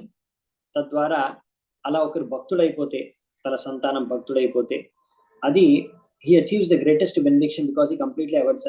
తద్వారా ఆయన భక్తుడైపోయి ఈ జన్మ మృత్యు చక్రం నుంచి ముక్తి చెందగలడు. కాబట్టి ఈ విధంగా ఎవరైతే తండ్రి తన యొక్క పుత్రుడిని, తన యొక్క పిల్లల్ని కృష్ణ భక్తిలో శిక్షణ ఇస్తారో అతను అందరికన్నా గొప్ప తండ్రి. జనమే జనమే సబే పితా మాతా పాయ్ కృష్ణ గురు ఉన్న హిమిలే భజహరి అయి. ప్రతి జన్మలో మనకి తల్లిదండ్రులు పుడతారు, తల్లిదండ్రులు ఉంటారు మనం. కానీ ఎవరికైతే ఇలా కృష్ణుడు గురువు లభిస్తాడో అతని భౌతిక బంధనాన్ని జయించగలడు, భగవద్ధామాన్ని తిరిగి వెళ్ళగలడు. సో బేసికల్లీ ఏంటంటే ఇలా చెప్తున్నారు అన్నమాట. సో తండ్రి యొక్క బాధ్యత, కర్తవ్యం గురించి చెప్తున్నారు ఇక్కడ. ఎందుకు అలాంటి తండ్రి గొప్ప, ఏ తండ్రి గొప్ప? ఎవరైతే తన యొక్క పిల్లలకి కృష్ణ భక్తిని నేర్పిస్తాడు, శిక్షణ ఇస్తాడు. సో అందుకే అటువంటి తండ్రి గొప్ప అని చెప్తున్నారు. సో నెక్స్ట్ 44వ శ్లోకం. ఉత్తమశ్చింతితం కుర్యాత్ ప్రోక్తకారీ తు మధ్యమః అధమో శ్రద్ధయా కుర్యాత్ అకర్తోచ్చరితం పితుః. సో ఇక్కడ ఆయన పూర్వు చెప్తున్నాడు, ఏ కొడుకైతే తన తండ్రి ఏం కావాలనుకుంటున్నాడో అర్థం చేసుకొని దాని ప్రకారం నడుచుకుంటాడో అతను ఫస్ట్ క్లాస్. ఇంకా తండ్రి ఆజ్ఞ చెప్పిన తర్వాత దాన్ని నెరవేర్చేవాడు, పాటించేవాడు సెకండ్ క్లాస్. ఒకవేళ తండ్రి ఇచ్చాడు ఆజ్ఞని, ఇంకా గునుక్కుంటూ అంటే ఏడ్చుకుంటూ పాటిస్తున్నాడు అనుకోండి, అతను థర్డ్ క్లాస్. ఇంకా ఎవరైతే తండ్రి ఆజ్ఞ పాటించడో అతను తండ్రి యొక్క మలంతో సమానం అని పూర్వు చెప్తున్నాడు, యయాతి యొక్క లాస్ట్ పుత్రుడు. సో అందుకనే బేసికల్లీ ఏంటంటే అతను స్వీకరిస్తున్నాడు తండ్రి ఆజ్ఞ. ఆయన ఎందుకు స్వీకరిస్తున్నాడో దానికి కారణం చెప్తున్నాడు ఇక్కడ, రైట్? సో అండ్ పూర్వు చెప్పేది ఏంటంటే మీరు అడక్క ముందే నేను అంగీకరించాల్సింది, అది ఫస్ట్ క్లాస్. నేను ఇంకా మీరు అడిగిన తర్వాత అంగీకరిస్తున్నాను అంటే నేను సెకండ్ క్లాస్ ఇంకా చెప్పాలంటే. నేను ఫస్ట్ క్లాస్ అవ్వలేకపోయినా కనీసం సెకండ్ క్లాస్ అని అవుతానని చెప్తాను, రైట్? కనీసం మీ యొక్క మలంలాగా మాత్రం మారన్నట్టు తెలుసుకోలేదు నేను అని చెప్తున్నాను. సో ఆ విధంగా పుత్రుడు, ఇక్కడ ప్రభుపాల్ వరకు పాయింట్ రాస్తున్నారు, ఒకవేళ ఒక పుత్రుడు అలా తండ్రి మాట విని అలా విధంగా మంచి భక్తుడైపోయి, భగవంతుడు యొక్క భక్తుడైతే అతను పుత్రుడు. లేకపోతే అలా శిక్షితుడు కాకుండా భగవంతుడు భక్తుడు అవ్వకపోతే అతను పుత్రుడైన మూత్రంతోనే సమానం, ఇంకా వేస్ట్ అండి. మూత్రం అలా వేస్ట్, అలాంటి పుత్రుడు కూడా వేస్ట్ అండి, దాని అర్థం. నెక్స్ట్ 45వ శ్లోకం. ఇతి ప్రమోదితః పూరుః ప్రత్యగృహ్ణాచ్చరాం పితుః సోపి తద్వయసా కామాన్ యతావచ్చుహుషే నృప. శుకదేవ గోస్వామి ఏమంటారంటే, ఈ విధంగా మహారాజ్ పరీక్షితు తన యొక్క పుత్రుడైన Puru, the son Puru was very pleased. ఆ యొక్క పూరు వెంటనే తన తండ్రి యొక్క ముసలితనాన్ని స్వీకరించాడు. తద్వారా యయాతికి మళ్ళీ యవనం వచ్చింది. తన ఈ చిన్న కొడుకు ద్వారా ఆయన యవనం ఆయన పొందాడు యయాతి. ఆ యవనం పొందిన తర్వాత మళ్ళీ భోగించడం మొదలు పెట్టాడు భౌతిక జగత్తులో. ఎలా భోగించాలనుకున్నాడో ముందు అలా భోగించడం మొదలు పెట్టాడు. సప్తద్వీప పతి సమ్యక్ పితృవత్ పాలయన్ ప్రజా యతోపజోషం విషయాన్ జుజుషే వ్యహతేంద్రియ. దాని తర్వాత యయాతి రాజు ఈ విధంగా ఆయన సంపూర్ణ ఈ యావత్ జగత్కి, అంటే యావత్ ప్రపంచానికి, ఈ 7 ద్వీపాలున్న మొత్తం భూమికి రాజు. ఆయన తన ప్రజలందరినీ కూడా తన సొంత బిడ్డల్లాగా చూసుకొని పరిపాలించారు. ఈ విధంగా తన యొక్క చిన్న కుమారు నుండి యవ్వనాన్ని తీసుకొని ఇప్పుడు ఆయన ఎంత భౌతికంగా భోగించాలన్న కోరికలు ఉన్నాయో దాని ప్రకారం ఆయన భోగించాడు. అంటే అంత బాధ్యతలు కూడా నిర్వహించాడు, రాజులాగా పరిపాలించాడు యయాతి రాజు. దాంతో పాటు భోగించాడు. దేవయాన్యప్యనుదినం మనోవాగ్దేహ వస్తుభిః ప్రేయస పరమాం ప్రీతం ఉవాహ ప్రేయసీరః. సో ఏకాంతంలో ఆ విధంగా దేవయాని మహారాజు యయాతి యొక్క ప్రియమైన భార్య, ఆమె యొక్క మనస్సు, వచన, వాక్యాలు, కాయ అన్ని ద్వారా ఆ విధంగా తన యొక్క భర్తకి సుఖాన్ని ఇచ్చి ఆనందాన్ని ఇచ్చింది. ఎంత ఆనందాన్ని ఇవ్వగలదో. అయజత్ యజ్ఞ పురుషం క్రతుభిర్భూరి దక్షిణై సర్వదేవమయం దేవం సర్వవేదమయం. అప్పుడు యయాతి రాజు ఇలా ఎన్నో యజ్ఞాలు చేశాడు. ఆ విధంగా ఆయన ఎన్నో యజ్ఞాలు చేసి బ్రాహ్మణులకి ఎంతో దానం ఇచ్చి తర్వాత భగవంతుడు హరిని కూడా సంతృప్తి పరిచాడు, రైట్? ఈ విధంగా భగవంతుడు హరి ఏ దేవతల ఇంకా వేదిక జ్ఞానం యొక్క మూల కారణము ఆయన్ని సంతృప్తిపరిచాడు. సో యయాతి చాలా యజ్ఞాలు కూడా చేశాడు, హరిని కూడా సంతృప్తిపరిచాడు. యస్మిన్నిదం విరచితం వ్యోమ్నీవా జలదావహి నానేవ భాతి నా భాతి స్వప్నమాయా మనోరథః. సో ఆ భగవంతుడు వాసుదేవుడు ఎవరైతే సృష్టిని రచించారో అతను అన్ని చోట్ల కూడా వ్యాపించి ఉన్నాడు. ఎలాగైతే ఆకాశం మబ్బులు ఆకాశంలో ఉంటాయో అన్ని కూడా ఆయనలోనే ఉన్నాయి. ఈ విధంగా ఈ సృష్టి ఎప్పుడైతే సంహారం అయిపోతుందో అవన్నీ కూడా ఆయనలోకి ప్రవేశిస్తాయి. ఇంకా అప్పుడు ఏం కనిపించవు. సో ఇది మనకు తెలిసిందే. సో ఆ విషయాన్ని ఇక్కడ చెప్తున్నారు. సో అందుకే నేను ముందుకు వెళ్తున్నాను. రైట్, నెక్స్ట్ 50th నంబర్ శ్లోకం. తమేవ హృది విన్యస్య వాసుదేవం గుహాశయం నారాయణం మనీయాంసం నిరాశిర్ అయజత్ ప్రభు. సో ఈ విధంగా ఇంకా యయాతి ఇంకా అన్ని భౌతిక కోరికలు అన్ని ఆయన తీరిపోయాయి. ఇంకా ఏమాత్రం భౌతిక కోరికలు లేవు. అప్పుడు మహారాజు యయాతి ఇంకా భగవంతుడిని ఆరాధించుకొని తన హృదయంలో నారాయణుడిగా ఆయన పూజించుకొని ఈ నారాయణుడు అయితే అన్ని చోట్ల ఉంటాడు, ఆ నారాయణుడు ఆరాధించుకున్నాడు. సో ఇది చాలా ఇంపార్టెంట్ పాయింట్ ఇక్కడ రాస్తున్నారు పడుతున్నాం.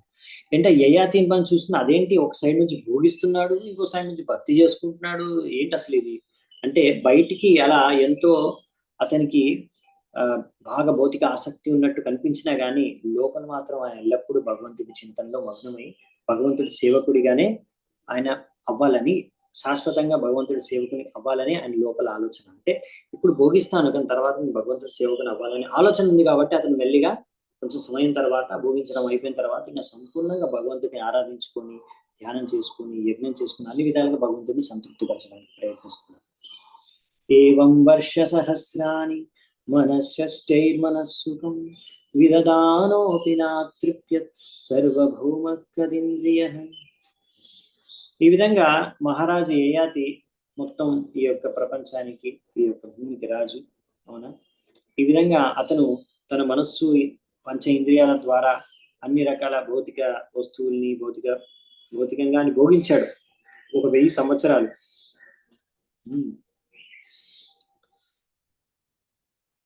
ఇలా 1000 సంవత్సరాలు భోగించిన ఆయన సంతృప్తి చెందలేదంట.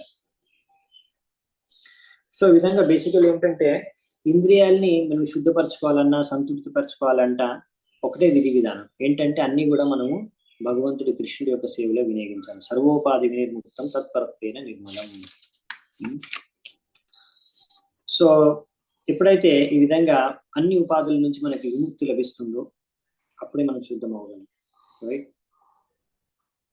ఎప్పుడైతే ఒక వ్యక్తి అలా నేను భగవంతుడి యొక్క సేవకుణ్ణి అని అర్థం చేసుకుంటాడు, రైట్, అప్పుడే తన ఇంద్రియాలు అనే భగవంతుడి సేవలో పెట్టినప్పుడు ఆ ఇంద్రియాలన్నీ కూడా శుద్ధమైపోతాయి.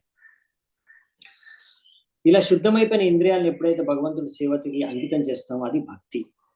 ఋషికేశ సేవనం భక్తి రుచ్యతి.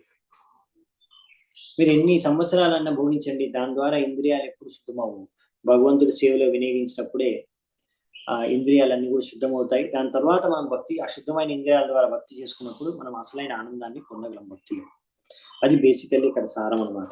సో మరి ఇప్పుడు యయాతి మరి ఇలా సంతృప్తి చెందలేదంటున్నారు భౌతిక ఇంద్రియాల ద్వారా. అయినా అతను భక్తి చేసుకుంటున్నాడు, భగవంతుడి గురించి చింతిస్తున్నాడు, ఇలా ఆయన జీవితం కొనసాగుతుంది. మరి ఫైనల్ గా అతను ఎలా ముక్తిని సాధించాడు అనే విషయం మనము నెక్స్ట్ అధ్యాయంలో చూస్తాము రేపు. సో ఈ రోజు ఈ అధ్యాయం ఇక్కడే ముగుస్తుంది కాబట్టి నేను ఇక్కడే చర్చని ముగిస్తాను.